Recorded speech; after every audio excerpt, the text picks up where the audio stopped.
Baik, seterusnya kita ke Sabah, negeri di bawah Bayu. 2 anggota Abu Sayyaf mati ditembak di Sandakan. Apa perinciannya, Rita? Kita bersama dengan Rita. Silakan, Rita.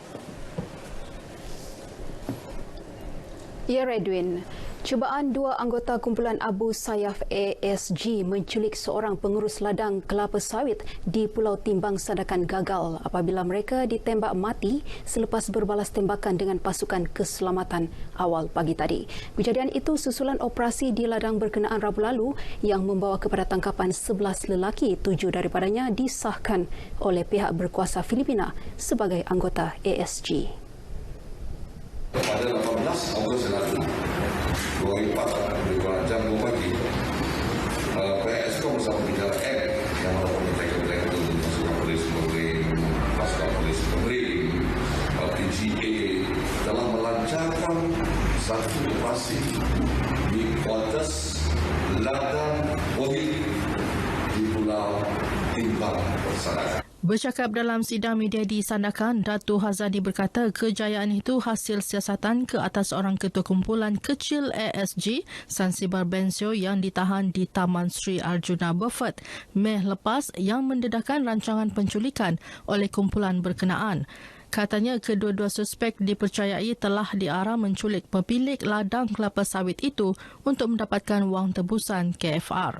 2 anggota militan yang maut dikenali sebagai Rakim Landasan dan Al Nasir Landasan masing-masing berusia 30 dan 40 tahun. Datuk Hazani berkata sepucuk pistol dan sebilah parang turut ditemukan bersama pengganas yang maut. Pasukan keselamatan masih menjalankan pencarian bagi mengesan saki-baki kumpulan berkenaan. Pusat Pemberian Vaksin PPV di Pusat Konvensyen Antarabangsa Sabah SICC yang menerima kira-kira 3,000 penerima vaksin secara jumpa terus atau walk-in sehari berada dalam keadaan terkawal dan teratur. PPV SICC ini terbuka kepada semua penduduk termasuk warga asing tanpa dokumen. Ketua Penyelaras PPV SICC, Dr. Patman Arumugam berkata, penerima vaksin yang hadir secara walk-in dibahagikan kepada 2 sesi bermula 8 pagi hingga 5 petang. Selepas kerajaan negeri umumkan boleh walk-in, memang keadaan agak sesak lah. Tapi selepas tu kami ambil langkah-langkah seperti pihak SICC sendiri, mereka sediakan tambahan 1,000 kerusi di luar untuk sebagai ruang menunggu lah. 1,000 kerusi dengan penjarakan yang sesuai, 1 meter di antara satu kerusi. Dr. Patman berkata demikian ketika ditemui pemberita RTM di PPV SICC. Katanya PPV ini turut menerima tambahan 50 buah komputer riba dan 20 peranti tablet daripada Badan Bertindak Imunisasi COVID-19 CITF untuk kegunaan petugas bagi melancarkan lagi sesi pendaftaran penerima vaksin. Rata-rata penerima vaksin yang hadir secara walk-in berpuas hati dengan kemudahan yang disediakan. Okey, semuanya ini hari okey. Bagus daripada yang beberapa hari yang lepas tu sangat ramai. Ini hari ada okey sikit lah. Orang tidak sangat ramai lah ni hari. Saya sarankan yang mana belum ada vaksin sila datang ikut jadual atau MySejahtera. Kalau yang belum dapat, kalau boleh pergi datang dengan segera lah ke ward ini. Sini tempat okey semua dan teratur. PPV SICC yang beroperasi sejak 28 Julai lalu telah berjaya memberikan 100,000 suntikan vaksin melibatkan 97,000 dos pertama, selebihnya suntikan dos kedua.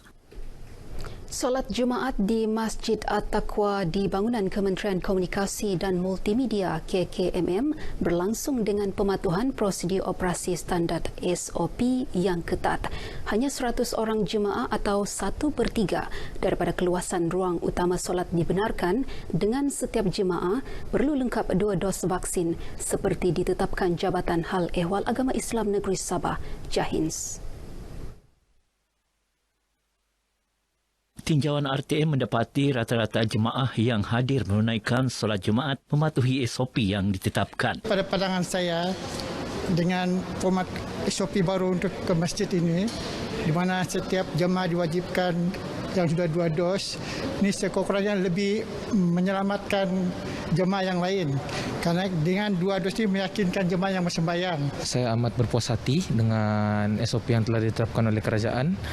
dan juga pihak MKN, dan saya juga berterima kasih kepada pihak kerajaan negeri kerana telah membenarkan kami solat Jumaat. Ini satu perkara yang baiklah untuk kita sebagai umat Islam dapat menunaikan kewajipan kita menunaikan solat Jumaat lah, mengikut SOP yang ditetapkan. Dalam pada itu, tempoh menunaikan solat Jumaat ditetapkan maksimum 7 minit, manakala bacaan khutbah pertama dan kedua pula ditetapkan selama 10 minit. Keselamatan dan kesejahteraan petugas barisan hadapan yang berjuang tanpa henti sejak penularan pandemik COVID-19 awal tahun lalu dibawa ke dalam doa sempena sambutan Bulan Kebangsaan 2021. Majlis Malam Doa Barisan Hadapan yang berlangsung di Masjid Negeri Kota Kinabalu itu diisi dengan bacaan Yasin, tahlil dan doa selamat serta solat hajat. Sebanyak 8 agensi keselamatan serta petugas kesihatan imarahkan Majlis Doa Barisan Hadapan ini. Antara agensi yang hadir termasuk Polis Diraja Malaysia PDRM, Angkatan Tentera Malaysia ATM, Agensi Penguatkuasaan Maritim Malaysia Maritim, Tentera Laut Diraja Malaysia TLDM, Majlis Keselamatan Negara MKN, Jabatan Kesihatan Negeri Sabah JKNS, Jabatan Bomba dan Penyelamat Malaysia GBPM dan Jabatan Sukarelawan Malaysia Rela. Menteri Tugas-Tugas Khas Sabah Datuk Muhammad Arifin Muhammad Arif berkata, semangat juang petugas barisan hadapan dalam menangani penularan COVID-19 demi menyelamatkan nyawa rakyat amat dihargai. Majlis ini juga sebagai tanda meraihkan wira dan wirawati negara dalam norma baharu tanpa perarakan dan perbarisan seperti kebiasaan sambutan Hari Kebangsaan sebelum penularan pandemik. Penghormatan kita kepada barisan hadapan yang bertungkus lumus, bergadai nyawa membantu masyarakat menghadapi ujian COVID-19 ini. Jauh daripada bala malapetaka dan diberikan ketabahan, kesabaran dalam menjalankan tugas mereka masing-masing. Datuk Arifin ditemui pemberita RTM selepas Majlis Malam Doa Barisan Hadapan di Masjid Negeri Kota Kinabalu. Majlis berlangsung dengan pematuhan SOP ketat.